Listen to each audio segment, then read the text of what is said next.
Hello, my name is Kim Sauer at Apex 2015 in San Diego. I'm joined today by Bob Drake from Apex Factory Automation. Bob, great to see you, great to meet you here.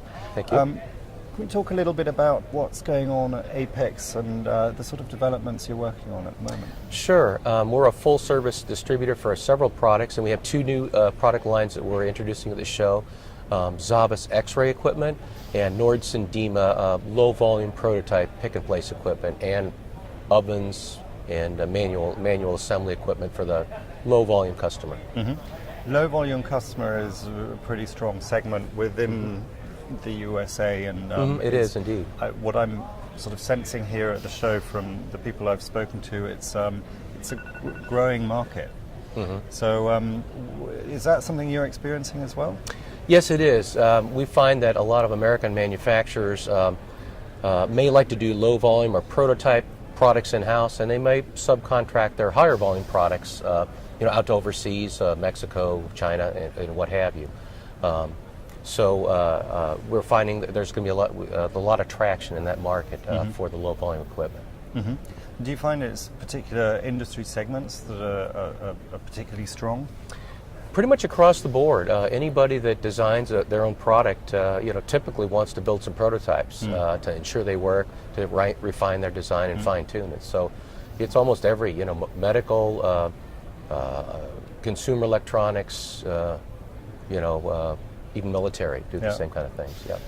And from the type of solutions and equipment that you're offering to these markets, is that driven by those companies expanding, or is it just changing the machinery that's already existing?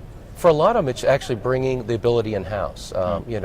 Traditionally, in the old days, all SMT equipment was very expensive to set up a flow line. And kind of the trickle-down effect of higher power computing, available locally, better designs trickling down from a manufactured point of the equipment. So a lot of people are getting into it that didn't really even have it before. We do still sell the traditional big gear, big iron as we call it, that we have Murray pick and place for medium type volume customers, and we also have SJ Innotek for printers.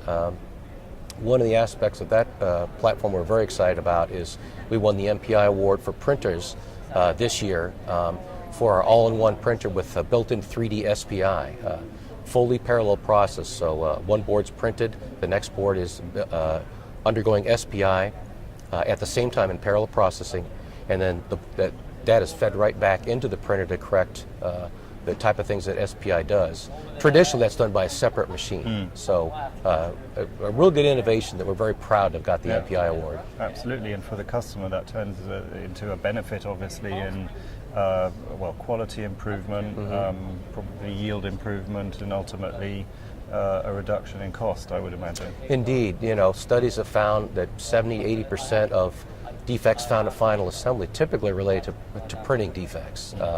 And the ability to have a single machine that does all that process internally rather than external machines that have to communicate is a real asset.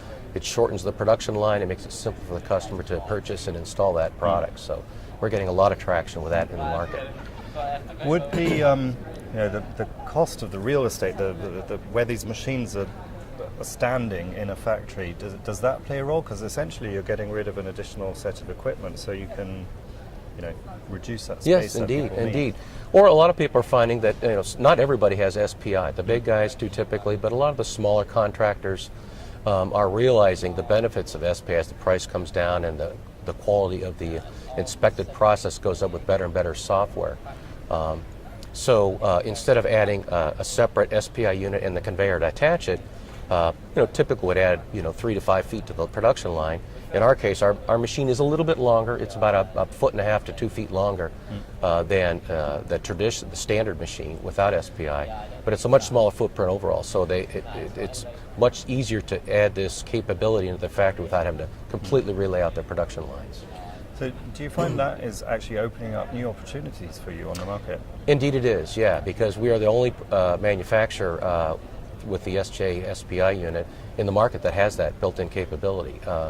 So we're finding a lot of people that say, I really like the idea of SPI, and I really like the idea of it all being in one machine rather than to have a separate unit and have to ensure that the software works together and communicates the proper data, the feedback process, because there's no purpose in having SPI if you don't immediately affect, the print and fix the printing process itself. So sure. that's the benefit. Okay. Now, the show's coming to an end. We're on the last day of the 3-day show. What's been the word on the aisle, so to speak? Well, what's the feedback you got? We've had a very good show. It's been because we have a variety of products in our booth. We've had a lot of interest from a lot of different people, anywhere from smaller contract shops all the way up to large multinational manufacturers. So it's been a really good show for us. We're looking forward to a really good year. We're a small company that's growing. We've been in the market 4 years, although we're a division of a company that's been around 30 years. So our parent corporation did over $80 million in sales last year. So we have a strong financial base. And we've started with our products in the last few years and have really grown quite a bit year to year, and we're expecting a good year this year as well.